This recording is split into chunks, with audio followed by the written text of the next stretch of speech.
Hello বন্ধুরা, এই ভিডিওতে খুবই গুরুত্বপূর্ণ একটি এডিটর লেটার নিয়ে আলোচনা করছি। ব্যাড কন্ডিশন অফ হসপিটাল এই বিষয়বস্তুর ওপর, এবং সঙ্গে বাংলাতেও আলোচনা করেছি তোমাদের বোঝার সুবিধার জন্য। ভিডিওটি শুরু থেকে শেষ পর্যন্ত দেখো, খুব সহজেই তোমরা বুঝতে পারবে। আর এই চ্যানেলে বিভিন্ন ধরনের রাইটিং স্কিলের ভিডিও আপলোড করা হয়। ডেসক্রিপশন বক্সে এবং আই বটনে সমস্ত ধরনের রাইটিং স্কিলের লিংক দেওয়া আছে। তাই এই চ্যানেলে নতুন হলে সাবস্ক্রাইব করো চ্যানেলটি এবং পাশে থাকা বেল আইকনটি প্রেস করো আমার ভিডিওগুলি সবার আগে পাওয়ার জন্য। তো চলো শুরু করা যাক। তো প্রশ্নটা এরকমভাবে থাকতে পারে, write a letter to the editor of a newspaper about bad condition of hospital in your locality.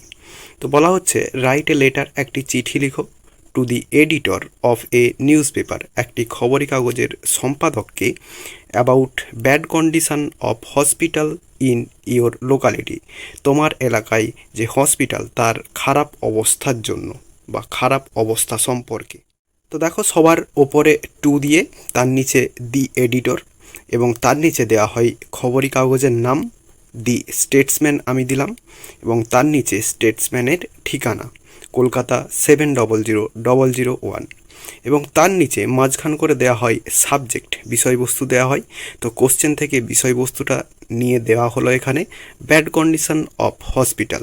Subject দেওয়ার পর তার নিচে স্যার দেওয়া হলো এবং তার নিচে থেকে লেখা শুরু হচ্ছে, I shall deem it a favour if you allow me a little space in your paper to draw attention of government about bad condition of hospital in our locality. তো বলা হচ্ছে, I shall deem it a favour, আমি একটি কৃপা বা দয়া বলে মনে করব, ইফ ইউ অ্যালাউ মি, যদি আপনি আমাকে অ্যালাউ করেন বা দেন, এ লিটল স্পেস, একটি ছোট্ট জায়গা, ইন ইউর পেপার, আপনার কাগজে, টু ড্র অ্যাটেনশন, মনোযোগ আকর্ষণ করতে, অফ গভর্নমেন্ট, সরকারের, about bad condition of hospital, খারাপ হসপিটালের অবস্থা সম্পর্কে, ইন আওয়ার লোকালিটি, আমাদের এলাকার, অর্থাৎ আমাদের এলাকার যে হসপিটাল তার অবস্থা খারাপ এবং সেই সম্পর্কে দৃষ্টি আকর্ষণ করার জন্য একটু জায়গা চাচ্ছি, এবং এটি দিলে আমি কৃপা বা দয়া বলে মনে করব এটাকে। এরপরে প্যারা করে, the condition of the hospital in our locality is very bad and most of the people think it as the gateway of death. তো the condition of the hospital in our locality, আমাদের যে এলাকার হসপিটালটা সেটার যে কন্ডিশনটা বা অবস্থাটা ইজ ভেরি ব্যাড, খুবই খারাপ, and most of the people, এবং বেশিরভাগ লোকেরাই বা মানুষেরাই, থিঙ্ক মনে করে, ইট এটিকে, as the gateway of death, মৃত্যুর দরজা বলে মনে করে। People do not get proper treatment and medicine. তো বলছে যে মানুষেরা তারা ঠিকমতো চিকিৎসা পায় না এবং ওষুধপত্রও ঠিকঠাক পায় না। এরপরে beds are very much dirty and insufficient.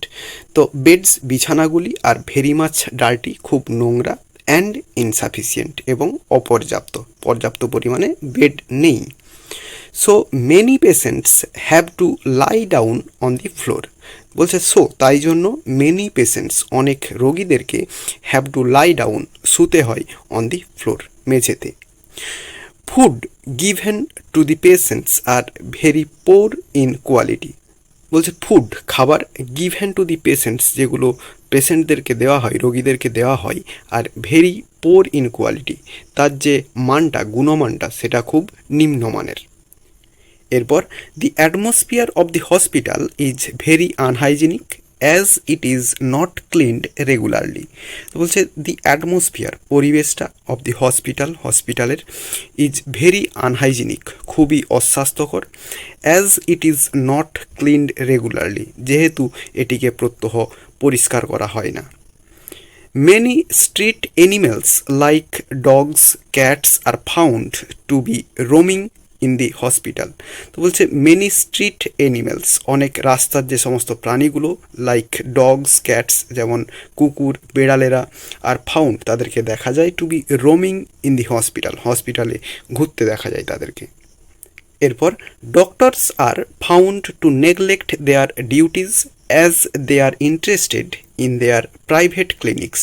তো বলছে ডক্টরস আর ফাউন্ড, ডাক্তারদেরকে দেখা যায়, টু নেগলেক্ট দেয়ার ডিউটিস, তাদের ডিউটি অবহেলা করতে, অ্যাজ দে আর ইন্টারেস্টেড, যেহেতু তারা আগ্রহী থাকে, ইন দেয়ার প্রাইভেট ক্লিনিক্স, তাদের ব্যক্তিগত ক্লিনিকে। Beside doctors the behaviour of the nurses are very rude. তো বলছে ডাক্তারদের পাশাপাশি নার্সদের যে ব্যবহার সেটাও কিন্তু খুবই খারাপ, রুড। এরপর for treatment outdoor patients have to wait for a long time. বলছে চিকিৎসার জন্য আউটডোর পেশেন্টদেরকে অনেক সময় ধরে অপেক্ষা করতে হয়। এরপর প্যারা করে, so I fervently request you to publish an editorial comment on this subject to draw attention of the authority. তো বলছে সো, তাই জন্য আই ফারভেন্টলি রিকোয়েস্ট ইউ, আমি খুব আকুলভাবে অনুরোধ করছি আপনাকে, টু পাবলিশ, প্রকাশ করতে, অ্যান এডিটোরিয়াল কমেন্ট, একটা সম্পাদকীয় মন্তব্য বা বক্তব্য, অন দিস সাবজেক্ট, এই বিষয়বস্তুর ওপরে, টু ড্র অ্যাটেনশন, মনোযোগ আকর্ষণ করতে, অব দি অথরিটি, কর্তৃপক্ষের। এরপর if you come out with a suitable comment the authority may be stirred up to take proper action. তো বলছে ইফ ইউ কাম আউট, যদি আপনি বের করেন বা বেরিয়ে আসেন, উইথ এ সুইটেবল কমেন্ট, একটি খুব সুইটেবল মন্তব্য নিয়ে, the authority may be stirred up, কর্তৃপক্ষ তারা নড়ে চড়ে বসতে পারে, টু টেক প্রপার অ্যাকশন, সঠিক অ্যাকশন নিতে। এরপর ডান দিকে ইওর ফেথফুলি দিয়ে নিজের নাম লিখতে হবে এবং তার বাম দিকে প্লেস এবং ডেট দিতে হবে, যে ডেটে লেখা হচ্ছে, এবং এইভাবে এডিটর লেটারটি শেষ হয়ে যাবে। তো এই ভিডিওতে আজ এতটাই, দেখাবে নেক্সট ভিডিওতে। ভালো থাকো সবাই, ধন্যবাদ।